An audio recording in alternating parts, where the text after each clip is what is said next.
L'Université canadienne de Dubaï a annoncé un partenariat avec Binance Pay pour accepter les frais de cours en crypto-monnaie. Cela permet aux étudiants nationaux et internationaux d'accéder facilement au programme d'études canadien.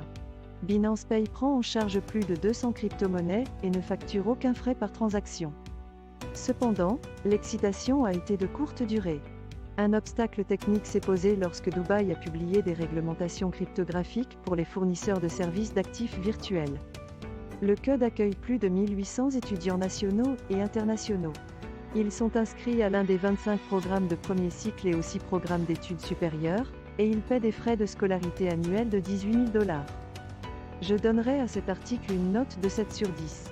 Le partenariat entre CUD et Binance Pay est une étape innovante qui offre aux étudiants un moyen pratique de payer leurs frais de scolarité et de cours en crypto-monnaie. Cependant, les nouvelles réglementations publiées par Dubaï ont créé un obstacle et ont freiné l'enthousiasme suscité par cette initiative.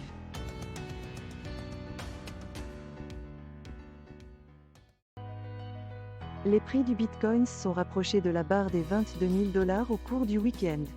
La ressource d'analyse en chaîne Material Indicator a montré la possibilité d'une hausse du prix au comptant, offrant un niveau de vente plus avantageux aux acteurs de gros volume. Bien que les acteurs du marché aient atteint leur plus bas niveau en 3 semaines la semaine précédente, aucun appel à une capitulation massive n'a été lancé. Au lieu de cela, les traders se concentraient déjà sur les prochaines données macroéconomiques. La publication de l'indice des prix à la consommation pour janvier, prévu pour le 14 février, est le prochain catalyseur potentiel de volatilité. Material Indicator s'attend à ce que ces données entraînent une volatilité des marchés. Je donnerai à cet article une note de 8 sur une échelle de 1 à 10. L'article fournit un aperçu complet du sentiment actuel concernant le Bitcoin et des catalyseurs potentiels d'une volatilité accrue. Il donne également un aperçu des stratégies des baleines et des commerçants populaires. Dans l'ensemble, cet article est une bonne source d'information pour les investisseurs intéressés par le Bitcoin.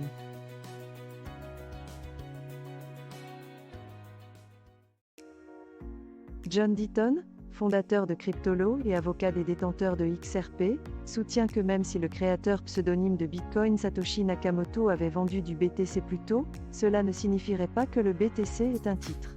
L'actif sous-jacent n'étant pas un titre, cet argument est toujours valable. Deaton pense que les jetons individuels tels que Bitcoin, ETH, XRP et d'autres crypto-monnaies ne sont rien d'autre que des séquences alphanumériques. Des codes numériques ou des codes logiciels sont également inclus. Il a critiqué Michael Saylor, qui a évoqué certains jetons entrant dans la classification des titres. Il a souligné que le XRP est un code logiciel et qu'un jeton, comme tout autre actif ou produit, peut être emballé, commercialisé, proposé et vendu sous forme de contrat d'investissement. Sur la base des critères d'investissement, je donnerai à cet article une note de 8 sur 10. L'article explique bien le statut juridique du Bitcoin et d'autres crypto-monnaies, ainsi que les implications d'une éventuelle vente de Bitcoin par Satoshi Nakamoto. Il fournit également un aperçu complet des arguments avancés par diverses personnalités de l'espace cryptographique, notamment Michael Saylor et le président de la SEC Gary Janley. De plus, il fournit une explication claire et succincte de la position de Deaton à ce sujet.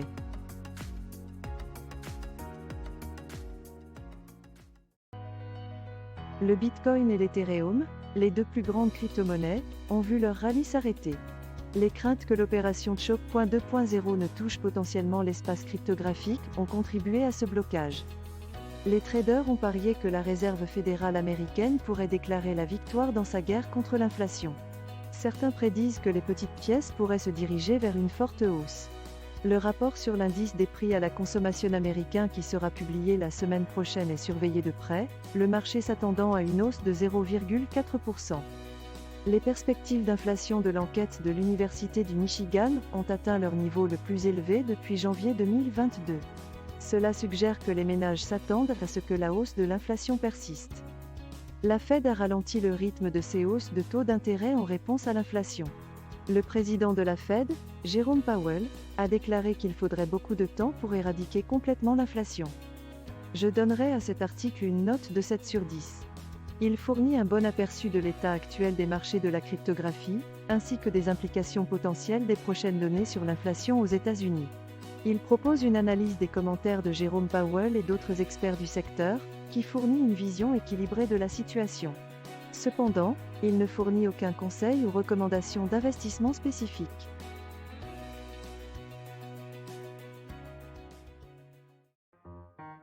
Les prix des crypto-monnaies se situent généralement dans la zone rouge, le Bitcoin faisant exception, avec une hausse de 0,25% au cours des dernières 24 heures.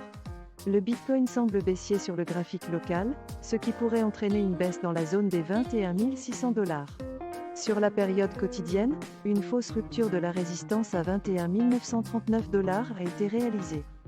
Sur le graphique hebdomadaire, une fausse rupture du niveau miroir à 21 473 $ suggère que le Bitcoin a peut-être atteint son plus bas niveau local. Cependant, l'énergie accumulée n'a pas été suffisante pour permettre un renversement à moyen terme. Une consolidation de l'ordre de 21 800 à 22 000 $ est un scénario possible jusqu'à la fin du mois. Je donnerai à cet article une note de 6 sur 10. Bien qu'il fournisse des informations utiles sur l'état actuel du Bitcoin, il ne fournit aucun conseil ni aucune projection quant à ses performances futures en tant qu'investissement.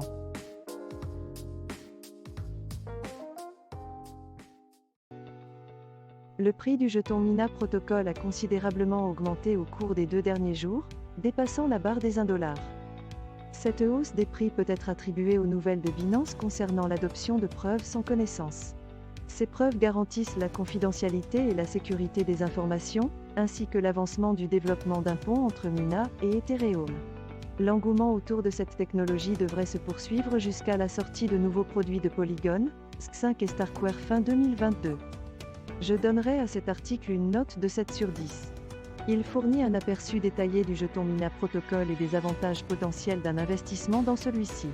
Il fournit également un calendrier des développements à venir qui pourraient potentiellement augmenter la valeur du jeton, ce qui est utile pour les investisseurs qui souhaitent prendre une décision éclairée. Cependant, il est difficile d'évaluer avec précision le potentiel du jeton du protocole Mina sans informations plus concrètes sur le calendrier de développement et son impact potentiel sur la valeur du jeton.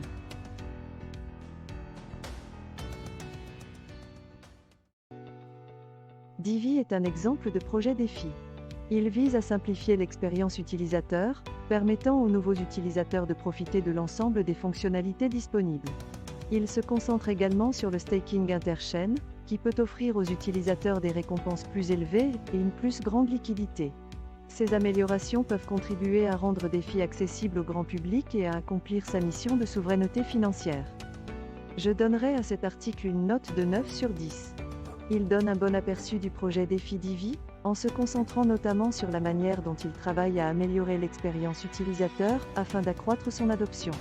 Il fournit également une bonne explication du processus de jalonnement interchain et des avantages qu'il apporte.